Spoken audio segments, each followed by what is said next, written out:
എല്ലാ വിദ്യാർത്ഥികൾക്കും പുതിരുവീടിലേക്ക് സ്വാഗതം. കാലിക്കറ്റ് യൂണിവേഴ്സിറ്റിയുടെ ഒന്നാം സെമസ്റ്റർ സപ്ലിമെൻ്ററി ഇംപ്രൂവ്മെൻ്റ് പരീക്ഷാ ഫലം പ്രസിദ്ധീകരിച്ചു. റീവാലുവേഷൻ ഫോട്ടോ കോപ്പി സ്ക്രൂട്ടണിക്കായിട്ട് വിദ്യാർത്ഥികൾക്ക് ഇപ്പോൾ അപേക്ഷിക്കാം. റീവാലുവേഷൻ ഫോട്ടോ കോപ്പി സ്ക്രൂട്ടണി കൊടുക്കുന്നത് കൊണ്ട് കാര്യമുണ്ടോ? റീവാലുവേഷനിൽ മാർക്ക് കൂടിയാൽ അടച്ച പൈസ റീഫണ്ടായി കിട്ടുമോ എന്നുള്ളതും ഒരുപാട് വിദ്യാർത്ഥികൾ ചോദിക്കുന്നൊരു സംശയം തന്നെയാണ്. വിശദമായ വാർത്തയിലേക്ക് പോകാം. അതിനു മുമ്പായി ആദ്യമായിട്ട് ഈ ചാനൽ കാണുന്ന വിദ്യാർത്ഥിനികളുണ്ടെങ്കിൽ തീർച്ചയായും അടിക്കണ്ട, മറക്കണ്ട, സബ്സ്ക്രൈബ് ചെയ്ത് കൂടെ പറയാൻ പ്രത്യേകം ശ്രദ്ധിക്കുക. സബ്സ്ക്രൈബ് ചെയ്തതിനൊപ്പം നോട്ടിഫിക്കേഷൻ ബെല്ലേക്കുള്ള ഓൾ ഓപ്ഷൻ എനേബിൾ ചെയ്യാനും ചാനലിലെ വീഡിയോസ് നിങ്ങൾക്ക് ഉപകാരപ്രദമായി തോന്നുന്നുണ്ടെങ്കിൽ മാത്രം തീർച്ചയായും ഒന്ന് ലൈക്കും കൂടി ചെയ്യാനും അതുപോലെ തന്നെ നിങ്ങളുടെ സുഹൃത്തുക്കളിലേക്ക് ഷെയർ ചെയ്ത് കൊടുക്കാനും കൂടി പ്രത്യേകം ശ്രദ്ധിക്കുക. അതുപോലെ തന്നെ നമ്മുടെ ചാനലിൻ്റെ വാട്സപ്പ് ഗ്രൂപ്പിൽ ജോയിൻ ചെയ്യാനുള്ള ലിങ്ക് നിങ്ങൾക്ക് വീഡിയോയ്ക്ക് താഴെ ഡിസ്ക്രിപ്ഷൻ ബോക്സിൽ നൽകുന്നതായിരിക്കും. അപ്പോൾ നമുക്ക് നേരെ വളരെ സുപ്രധാനവും വളരെ പ്രാധാന്യം അറിയിക്കുന്ന ഒരു വാർത്തയിലേക്ക് തന്നെ കടക്കാം. കാലിക്കറ്റ് യൂണിവേഴ്സിറ്റിയുടെ ഒന്നാം സെമസ്റ്റർ സപ്ലിമെൻ്ററി ഇംപ്രൂവ്മെൻ്റ് പരീക്ഷാഫലം സർവകലാശാല വെബ്സൈറ്റിൽ യൂണിവേഴ്സിറ്റി വെബ്സൈറ്റിൽ പ്രസിദ്ധീകരിച്ചു. 2019-2023 അഡ്മിഷൻ വിദ്യാർത്ഥികളുടെ റിസൾട്ടാണ് പ്രസിദ്ധീകരിച്ചിട്ടുള്ളത്. വിദ്യാർത്ഥികൾക്ക് റീവാലുവേഷൻ ഫോട്ടോ കോപ്പി സ്ക്രൂട്ടണിക്കായിട്ട് ഇപ്പോൾ അപേക്ഷ സമർപ്പിക്കാം. വിദ്യാർത്ഥികൾക്ക് നിങ്ങളുടെ ഇതിനായി അപേക്ഷ സമർപ്പിക്കാൻ വേണ്ടി നിങ്ങൾ ഗൂഗിളിലോ ക്രോമിലോ പ്രവേശിച്ച ശേഷം കാലിക്കറ്റ് യൂണിവേഴ്സിറ്റിയിൽ നിന്ന് ഗൂഗിളിലോ ക്രോമിലോ പ്രവേശിച്ച ശേഷം നിങ്ങൾ കാലിക്കറ്റ് യൂണിവേഴ്സിറ്റി സെർച്ച് ചെയ്യുക. തുറന്നു വരുന്ന പേജിൽ നിങ്ങൾക്ക് പരീക്ഷാ ഭവൻ്റെ ഒരു സെൻറ്റർ നിങ്ങൾക്ക് ലഭ്യമാണ്. ആ പരീക്ഷാ ഭവൻ്റെ സെൻറ്ററിൽ ക്ലിക്ക് ചെയ്ത് കഴിഞ്ഞാൽ ഓൺലൈൻ രജിസ്ട്രേഷൻ എന്ന് പറഞ്ഞ് നിങ്ങൾക്കൊരു ലിങ്ക് അവിടെ ലഭ്യമാണ്. ഓൺലൈൻ രജിസ്ട്രേഷൻ എന്ന ലിങ്കിൽ ക്ലിക്ക് ചെയ്യുക. അതിൻ്റെ മുകളിൽ നിങ്ങൾ നോക്കിക്കഴിഞ്ഞാൽ നിങ്ങൾക്ക് അവിടെ റീവാലുവേഷൻ എന്നൊരു സെക്ഷൻ നിങ്ങൾക്ക് അവിടെ ലഭ്യമാണ്. അതിൽ ക്ലിക്ക് ചെയ്ത് കഴിഞ്ഞാൽ കാലിക്കറ്റ് യൂണിവേഴ്സിറ്റിയുടെ റീവാലുവേഷൻ ഫോട്ടോ കോപ്പി സ്ക്രൂട്ടണിക്കായിട്ടുള്ള ആപ്ലിക്കേഷൻ വിളിച്ചിട്ടുള്ള എല്ലാ നോട്ടിഫിക്കേഷനും നിങ്ങൾക്ക് അവിടെ കാണും. അവിടെ ഡിഗ്രി PG ഒക്കെ ഉണ്ട്. നിങ്ങൾക്ക് ഏതാണോ നമുക്കിപ്പോൾ വേണ്ടത് ഡിഗ്രിയുടെ ഫസ്റ്റ് സെമസ്റ്ററിൻ്റെ റീവാലുവേഷനാണ്. അപ്പോൾ ഫസ്റ്റ് സെമസ്റ്ററിൻ്റെ റീവാലുവേഷനുള്ള ലിങ്ക് നിങ്ങൾക്ക് അവിടെ വന്നിട്ടുണ്ടാവും. അതിൽ ക്ലിക്ക് ചെയ്ത് കഴിഞ്ഞാൽ നിങ്ങളുടെ സ്റ്റുഡൻറ്റ് പോർട്ടലിലേക്ക് പോകാനൊരു വിൻഡോ ആണ് ഓപ്പണായി വരിക. അതിൽ ക്ലിക്ക് ചെയ്ത് നിങ്ങളുടെ സ്റ്റുഡൻറ്റ് പോർട്ടലിലേക്ക് നിങ്ങൾക്ക് നിങ്ങളുടെ രജിസ്റ്റർ നമ്പർ ഉപയോഗിച്ച് നിങ്ങൾക്ക് പ്രവേശിക്കാം. എന്നിട്ട് ആ ഒരു സ്റ്റുഡൻറ്റ് പോർട്ടലിൽ പ്രവേശിച്ച് കഴിഞ്ഞാൽ അതിൻ്റെ സൈഡിൽ റീവാലുവേഷൻ എന്നൊരു ഓപ്ഷൻ കാണും. അതിൽ ക്ലിക്ക് ചെയ്ത് കഴിഞ്ഞാൽ നിങ്ങളുടെ 5 പേപ്പറും അത് റീവാലുവേഷനാണോ ഫോട്ടോ കോപ്പിയാണോ സ്ക്രൂട്ടണിയാണോ കൊടുക്കേണ്ടതെന്നുള്ള മുഴുവൻ ഡീറ്റെയിൽസും നിങ്ങൾക്കവിടെ ലഭ്യമായിരിക്കും. ഇനി പല വിദ്യാർത്ഥികളും ചോദിക്കുന്ന മറ്റു സംശയമാണ് revaluation and photo copy and plus scrutiny കൊടുക്കുന്നത് കൊണ്ട് കാര്യമുണ്ടോ എന്നുള്ളത്.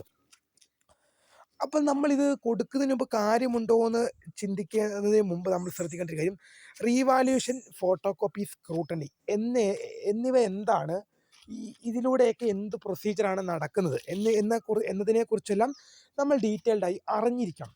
എന്നാൽ മാത്രമാണ് നമുക്കിത് കൊടുക്കുന്നതുകൊണ്ട് കാര്യമുണ്ടോ, പിന്നെ അതുമാത്രമല്ല ഇതൊക്കെ നമുക്ക് മാർക്ക് കൂടും എന്നുറപ്പുണ്ടെങ്കിൽ മാത്രമേ ഈ 2 കാര്യങ്ങൾ, ഒന്ന് റീവാലുവേഷൻ ഫോട്ടോ കോപ്പി സ്ക്രൂട്ടണി എന്താണെന്ന് വ്യക്തമായി അറിഞ്ഞിരിക്കണം. അതുപോലെ തന്നെ നിങ്ങൾക്ക് മാർക്ക് കൂടുമെന്ന് ഒരു പ്രതീക്ഷ ഉണ്ടെങ്കിൽ, പ്രതീക്ഷ മാത്രം പോരാ, നിങ്ങൾക്ക് മാർക്ക് കൂടുമെന്ന് ഉറപ്പുണ്ടെങ്കിൽ മാത്രമാണ്, ഈ 2 കാര്യങ്ങൾ ശ്രദ്ധിക്കുന്ന ഒരു വിദ്യാർത്ഥിക്ക് മാത്രമാണ് റീവാലുവേഷൻ പോകുന്നത് കൊണ്ടുള്ള കാര്യമുള്ളൂ. നമുക്ക് ആദ്യം റീവാലുവേഷനെ കുറിച്ച് നോക്കിക്കഴിഞ്ഞാൽ റീവാലുവേഷൻ ഏതാണ്ട് 780 രൂപയാണ് യൂണിവേഴ്സിറ്റി വാങ്ങുന്നത്. ഒരു വിഷയം നിങ്ങൾക്ക് റീവാലുവേഷൻ ചെയ്യാൻ 780 രൂപയോളമാണ് നിങ്ങൾ അടയ്ക്കേണ്ടി വരുന്നത്. ഈ 780 രൂപ അടച്ചു കഴിഞ്ഞാൽ നിങ്ങൾക്ക് എന്തൊക്കെ ബെനിഫിറ്റാണ് അതിൽ കിട്ടുന്നത് നോക്കിക്കഴിഞ്ഞാൽ, നിങ്ങളുടെ പേപ്പർ പുനർമൂല്യനിർണ്ണയം നടത്തും. ആദ്യം നോക്കിയ അധ്യാപകനല്ല, വേറൊരു അധ്യാപകൻ വന്ന് നിങ്ങളുടെ പേപ്പർ ആദ്യം മുതലേ വാല്യുവേഷൻ നടത്തും. വേറൊരു അധ്യാപകൻ വന്ന് നിങ്ങളുടെ പേപ്പർ പുനർമൂല്യനിർണ്ണയം വീണ്ടും പരിശോധന നടത്തുന്നതായിരിക്കും. ഫോട്ടോ കോപ്പി എന്ന് പറഞ്ഞാൽ, ഫോട്ടോ കോപ്പിയിലൂടെ നിങ്ങൾക്ക് എന്തൊക്കെ ആനുകൂല്യങ്ങളാണ് ലഭിക്കുന്നത് വെച്ച് കഴിഞ്ഞാൽ, നിങ്ങളുടെ പരീക്ഷ എഴുതിയ പേപ്പറിൻ്റെ കോപ്പി നിങ്ങളുടെ കോളേജിൻ്റെ അഡ്രസ്സിലേക്കോ അല്ലെങ്കിൽ നിങ്ങളുടെ വീടിൻ്റെ അഡ്രസ്സിലേക്കോ നിങ്ങൾക്ക് അയച്ചു തരുന്നതായിരിക്കും. തപാൽ വഴി, പോസ്റ്റ് ഓഫീസ് വഴി നിങ്ങൾക്ക് നിങ്ങളുടെ പരീക്ഷാ പേപ്പറിൻ്റെ കോപ്പി നിങ്ങളുടെ അഡ്രസ്സിലേക്കോ അല്ലെങ്കിൽ നിങ്ങളുടെ കോളേജിൻ്റെ അഡ്രസ്സിലേക്കോ അയച്ചു തരുന്നതായിരിക്കും. അതിൻ്റെ കോപ്പി നിങ്ങൾക്ക് നിങ്ങളുടെ കയ്യിൽ ലഭിക്കും. അതിന് ചാർജ് ചെയ്യുന്നത് ഏതാണ്ട് 250 to 300 രൂപയാണ് അതിന് ചാർജ് ചെയ്യുന്നത്. പിന്നെ അതുപോലെ തന്നെ സ്ക്രൂട്ടണി എന്ന് പറഞ്ഞാൽ നിങ്ങളുടെ മാർക്ക് കൂട്ടി നോക്കുകയാണ് സ്ക്രൂട്ടണിയിലൂടെ നടക്കുന്നത്. ഉദാഹരണം പറയുകയാണെങ്കിൽ 10 മാർക്കിൻ്റെ ഒരു ചോദ്യമാണ്, 2 മാർക്കിൻ്റെ 5 എണ്ണമാണെങ്കിൽ 2, 4, 6, 8, 10 2, 4, 6, 8, 10 എന്ന് പറഞ്ഞ് ഒന്ന് കൂട്ടി നോക്കും. ഇതിന് ഏതാണ്ട് 150 മുതൽ 200 രൂപയ്ക്കിടയ്ക്ക് ഒരു തുകയാണ് ഒരു വിദ്യാർത്ഥിയുടെ കയ്യിൽ നിന്നും ഒരു വിഷയത്തിനായി സ്ക്രൂട്ടണിക്ക് ചാർജ് ചെയ്യുന്നത്. ഇനി മനസ്സിലാക്കേണ്ട ഒരു കാര്യം, ഇതിലേതാണ് വെർത്താകുന്നത്? ഇതിപ്പം ഞാൻ എപ്പോഴും എൻ്റെ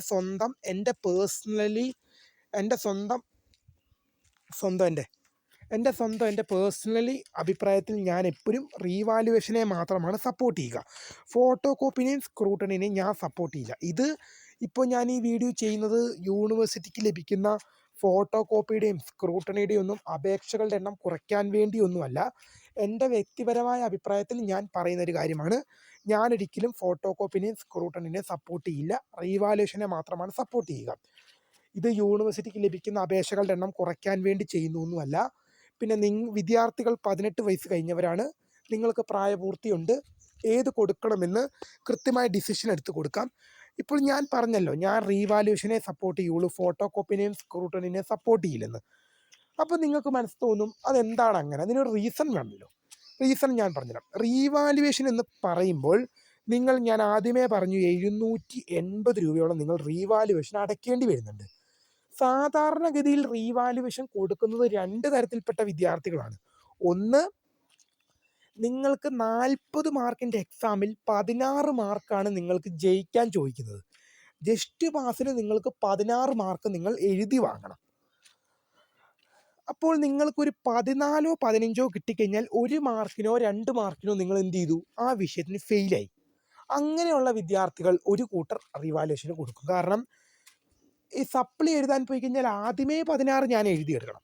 എന്നാൽ ഇതിൽ 1 മാർക്കോ 2 മാർക്കോ അധികം കിട്ടിക്കഴിഞ്ഞാൽ എങ്ങനെയും പാസ്സായി പോകുമെന്ന് പറഞ്ഞ് 780 രൂപ കൊടുത്ത് പോയി റീവാലുവേഷൻ അടയ്ക്കും. പിന്നെ അതുപോലെ തന്നെ 40 മാർക്കിൻ്റെ എക്സാമിൽ ഒരു 35 മാർക്ക് 40 മാർക്കിൻ്റെ എക്സാമിൽ ഒരു 35 മാർക്ക് നിങ്ങൾ എക്സ്പെക്റ്റ് ചെയ്തിരുന്നു. എന്നാൽ ഒരു 25 30 മാത്രമേ നിങ്ങൾക്ക് കിട്ടിയുള്ളൂ. 40 മാർക്കിൻ്റെ എക്സാമിൽ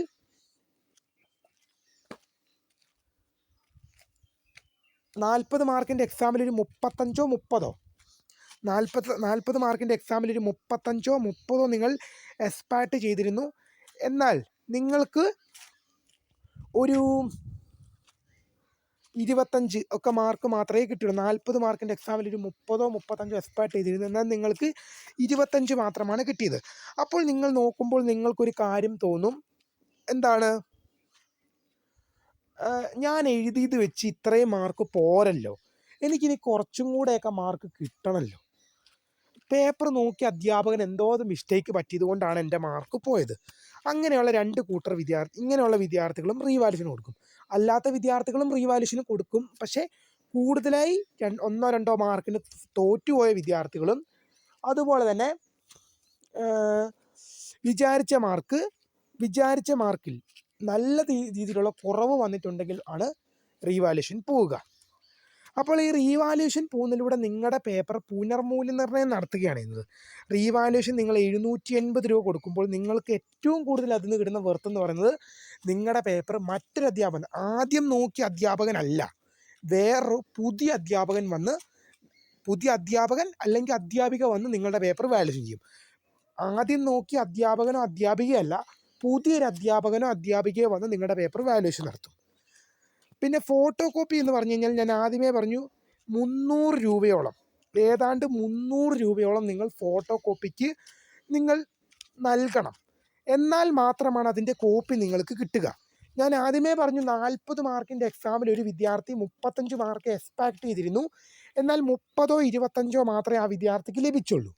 അപ്പോൾ നിങ്ങൾ ഫോട്ടോ കോപ്പിക്കാണ് കൊടുത്തത്, ഫോട്ടോ കോപ്പി നിങ്ങളുടെ കയ്യിൽ കിട്ടി. നിങ്ങൾ പേപ്പർ നോക്കുമ്പോഴും നിങ്ങളുടെ അധ്യാപകനെ കൊണ്ട് പേപ്പർ നോക്കിക്കുമ്പോഴും, നിങ്ങളുടെ അധ്യാപകൻ മീൻസ് നിങ്ങളുടെ കോളേജിൽ നിങ്ങളെ പഠിപ്പിക്കുന്ന അധ്യാപകരെ കൊണ്ട് നിങ്ങൾ പേപ്പർ നോക്കിക്കുമ്പോഴും നിങ്ങൾ വിചാരിച്ച 35 നിങ്ങൾക്ക് കിട്ടുന്നുണ്ട്. അപ്പോൾ റിസൾട്ടിൽ 25 വരെ മാത്രമേ വന്നിട്ടുള്ളൂ. അപ്പോൾ നിങ്ങൾക്ക് സ്വാഭാവികമായിട്ട് മനസ്സിലാവും പേപ്പർ നോക്കി അധ്യാപകൻ എന്ത് ചെയ്തു, മിസ്റ്റേക്ക് സംഭവിച്ചു. അപ്പോൾ നിങ്ങൾ നോക്കുമ്പോഴും നിങ്ങളുടെ അധ്യാപകൻ നോക്കുമ്പോഴും 35 വന്നല്ലോ. ഇനി ഈ മാർക്ക് എങ്ങനെ നിങ്ങളുടെ റിസൾട്ടിലേക്ക് അപ്ഡേറ്റ് ആവും? റിസൾട്ടിൽ 25 അല്ലേ ഉള്ളൂ. ആ റിസൾട്ടിൽ 25 എന്നുള്ളത് 35 അപ്ഡേറ്റ് ആകണമെങ്കിൽ എന്ത് ചെയ്യണം? നിങ്ങളുടെ അധ്യാപകൻ നോക്കിയത് കൊണ്ടോ നിങ്ങൾ നോക്കിയത് കൊണ്ടോ കാര്യമില്ല. ആ പേപ്പർ ആര് വാല്യുവേഷൻ നടത്തണം? യൂണിവേഴ്സിറ്റി വാല്യുവേഷൻ നടത്തണം. കാലിക്കറ്റ് യൂണിവേഴ്സിറ്റി എന്ത് ചെയ്യണം? ആ പേപ്പർ വാല്യുവേഷൻ നടത്തണം. അവർ വാല്യുവേഷൻ നടത്തി 35 അതിൽ വന്നാലേ നിങ്ങളുടെ ഗ്രേഡിലേക്ക് അത് അപ്ഡേറ്റ് ആവുകയുള്ളൂ. അപ്പോൾ നിങ്ങൾ ആദ്യം ഞാൻ പറഞ്ഞു 300 കൊടുത്തു. നിങ്ങൾ ആദ്യം യൂണിവേഴ്സിറ്റി വാല്യുവേഷൻ ചെയ്യണമെങ്കിൽ നിങ്ങൾ എന്ത് ചെയ്യണം? നിങ്ങൾ വീണ്ടും ഫീസ് അടക്കണം. ഞാൻ ആദ്യമേ പറഞ്ഞു ഫോട്ടോ കോപ്പിക്ക് നിങ്ങൾ 300 രൂപയോളം നിങ്ങൾ ആദ്യം കൊടുത്തിട്ടാണല്ലോ നിങ്ങളുടെ കയ്യിൽ ഈ ഫോട്ടോ കോപ്പി നിങ്ങളുടെ കയ്യിൽ കിട്ടിയത്. ആ 300 രൂപ നിങ്ങൾക്ക് പോയി. ഇനി ആ 300 നിങ്ങൾ നോക്കണ്ട. പക്ഷേ ആ പേപ്പർ ഇനിയും റീവാലുവേഷൻ നടത്തണമെങ്കിൽ 780 രൂപ നിങ്ങൾ കൊടുക്കണം. എങ്ങനെ പോകുന്നു? കളി എങ്ങോട്ടാണ് പോകുന്നത്? ആദ്യം നിങ്ങൾ 300 രൂപയോളം നിങ്ങൾ ഫോട്ടോ കോപ്പിക്ക് അടച്ചിട്ടാണ് നിങ്ങളുടെ കയ്യിൽ പേപ്പർ കിട്ടിയത്. ഇനി നിങ്ങൾക്ക് ആ പേപ്പർ വാല്യുവേഷൻ നടത്തണമെങ്കിൽ ഇനി 780 രൂപ നിങ്ങൾ അധികം കൊടുക്കണം. ആ കൊടുത്ത 300 പോയി കിട്ടി. അപ്പം 880, 980, 1080 രൂപ നിങ്ങൾ ഒരു വിഷയത്തിന് മാത്രമായിട്ട് തന്നെ ചിലവാക്കേണ്ടി വരും. 1080 രൂപയോളം ഒരു വിഷയത്തിന് മാത്രമാണെന്ന് ഓർത്തിരിക്കുക. അതേസമയം ഡയറക്റ്റ് റീവാല്യുവേഷൻ കൊടുത്തിരുന്നെങ്കിൽ നിങ്ങൾക്ക് 780 ഒതുങ്ങി കിട്ടിയേനെ. കൂടാനാണെങ്കിൽ റീവാല്യുവേഷൻ കൊടുത്താൽ കൂടും. അതുപോലെ തന്നെയാണ് സ്ക്രൂട്ടണി എന്ന് പറഞ്ഞു കഴിഞ്ഞാൽ നിങ്ങളുടെ മാർക്ക് കൂട്ടി നോക്കും. ഞാൻ ആദ്യമേ പറഞ്ഞു 2, 4, 6, 8, 10 10 മാർക്കിൻ്റെ ചോദ്യങ്ങൾ 2 മാർക്കിൻ്റെ 5 ആണെങ്കിൽ 2, 4, 6, 8, 10 2, 4, 6, 8, 10 എന്ന് പറഞ്ഞ് ഒരു തവണ കൂട്ടി നോക്കും. ഒറ്റ തവണ കൂട്ടി നോക്കും. അതിനാണ് ഈ 150 to 200 രൂപയിൽ ഒരു തുക നിങ്ങളുടെ കയ്യിൽ നിന്ന് യൂണിവേഴ്സിറ്റി എന്ത് ചെയ്യുന്നത്? വാങ്ങുന്നത് 150 to 200. ഇപ്പോൾ ഞാൻ ഈ വീഡിയോ ചെയ്തത് യൂണിവേഴ്സിറ്റിക്ക് ലഭിക്കുന്ന ഫോട്ടോ കോപ്പിയുടെയും സ്ക്രൂട്ടണിയുടെയും അപേക്ഷകളുടെ എണ്ണം കുറയ്ക്കാൻ വേണ്ടി ചെയ്ത വീഡിയോ ഒന്നുമല്ല. എൻ്റെ സ്വന്തം വ്യക്തിപരമായ അഭിപ്രായം മാത്രം ഞാൻ പറഞ്ഞു എന്നേ ഉള്ളൂ. വിദ്യാർത്ഥികളുടെ ഇഷ്ടമാണ് റീവാലുവേഷൻ, ഫോട്ടോ കോപ്പി, സ്ക്രൂട്ടണി ഏത് കൊടുക്കണമെന്നുള്ളത്. കാരണം നിങ്ങളാണ് പൈസ അടയ്ക്കേണ്ടത്. നിങ്ങളുടെ റിസൾട്ടാണ് ഫസ്റ്റ് സെമ്മിൻ്റെ സപ്ലിമെൻ്ററി ഇമ്പ്രൂവ്മെൻ്റ് എക്സാം. നിങ്ങളാണ് പൈസ അടയ്ക്കേണ്ടത്. നിങ്ങളാണ് റീവാലുവേഷൻ, ഫോട്ടോ കോപ്പി, സ്ക്രൂട്ടണി ചെയ്യേണ്ടത്. ഏത് കൊടുക്കണമെന്നുള്ളത് നിങ്ങൾക്ക് തീരുമാനിക്കാം. കാരണം 18 വയസ്സ് കഴിഞ്ഞ പ്രായപൂർത്തിയായ വിദ്യാർത്ഥികളാണ്. ഏതാണോ നിങ്ങൾക്ക് വെർത്തായിട്ട് തോന്നുന്നത്, അല്ലെങ്കിൽ റീവാലുവേഷൻ ആണോ, ഫോട്ടോ കോപ്പി ആണോ, സ്ക്രൂട്ടണി ആണോ എനിക്ക് വെർത്തായിട്ട് തോന്നുന്നത്, അത് നിങ്ങൾ ചെയ്തുകൊള്ളുക. ഞാൻ എൻ്റെ സ്വന്തം വ്യക്തിപരമായ അഭിപ്രായം ഞാൻ പറഞ്ഞു എന്നേ ഉള്ളൂ. റീവാലുവേഷനിൽ മാർക്ക് കൂടിയാൽ, റീവാലുവേഷൻ കൊടുത്തിട്ട് മാർക്ക് കൂടിയാൽ അടച്ച പൈസ എന്ത് ചെയ്യുമോ? തിരിച്ചു കിട്ടുമോ എന്ന് ചോദിക്കുന്നില്ലേ? അത് നമുക്ക് നോക്കാം. ഏതാണ്ട് 8 to 10 മാർക്ക് കൂടിയാലാണ് നിങ്ങൾക്ക് പൈസ തിരിച്ചു കിട്ടുക. നിങ്ങൾ ഒരു കാര്യം പറഞ്ഞു, നിങ്ങൾക്കിപ്പോൾ എത്രയാണ്? അത് പറഞ്ഞു 40 മാർക്കിൻ്റെ എക്സാമിൽ ഒരു വിദ്യാർത്ഥിക്ക് 25 മാർക്കാണ് കിട്ടിയത്. ആദ്യമേ ഞാൻ പറഞ്ഞ ഉദാഹരണമാണ്. ആ വിദ്യാർത്ഥിക്ക് റീവാലുവേഷൻ കൊടുക്കുമ്പോൾ എന്ത് സംഭവിക്കണം? 25 ഓൾറെഡി ആ വിദ്യാർത്ഥികൾക്കുണ്ട്. അപ്പോൾ അതിന് പുറമെ എന്ത് ചെയ്യണം? 8 to 10 മാർക്ക് കൂടണം. ചുരുക്കി പറഞ്ഞാൽ 33 മുതൽ 25 വിദ്യാർത്ഥിക്ക് റീവാലുവേഷൻ കഴിയുമ്പോൾ 33 to 35 8 മാർക്കോ 10 മാർക്കോ എന്ത് ചെയ്യണം? കൃത്യമായി കൂടണം. അങ്ങനെയെങ്കിൽ അടച്ച പൈസ നിങ്ങൾക്ക് തിരിച്ചു കിട്ടും. ഇനി 10നും 8നും കുറവാണ് നിങ്ങൾക്ക് കൂടുന്നതെങ്കിൽ, 10നും 8നും കുറവാണ് നിങ്ങൾക്ക് കൂടുന്നതെങ്കിൽ നിങ്ങളുടെ 780 രൂപ നിങ്ങൾക്ക് പോകും. പക്ഷെ എന്നാൽ നിങ്ങളുടെ ഗ്രേഡിൽ മാറ്റം വരും. 8 to 10 മാർക്ക് കൂടിയാൽ അടച്ച പൈസ തിരിച്ചു കിട്ടുന്നതായിരിക്കും. തീർച്ചയായും നിങ്ങളും അടുത്ത് കാണും, ഞാനും അടുത്തു. വീഡിയോ ഇഷ്ടപ്പെട്ടാൽ ലൈക്കും കൂടി ചെയ്യുക, നിങ്ങളുടെ സുഹൃത്തുക്കളിലേക്ക് ഷെയർ ചെയ്യുക. ഇനി എന്തെങ്കിലും തരത്തിലുള്ള സംശയങ്ങളും മറ്റു കാര്യങ്ങളും ഉണ്ടെങ്കിൽ വീഡിയോ താരെ കമൻറ്റ് ചെയ്യുക. അപ്പോൾ പുതിയൊരുമേ കാണുന്നവരെ, my name is Kariya, the founder of Scaria for the career guide. Thanks for watching. By.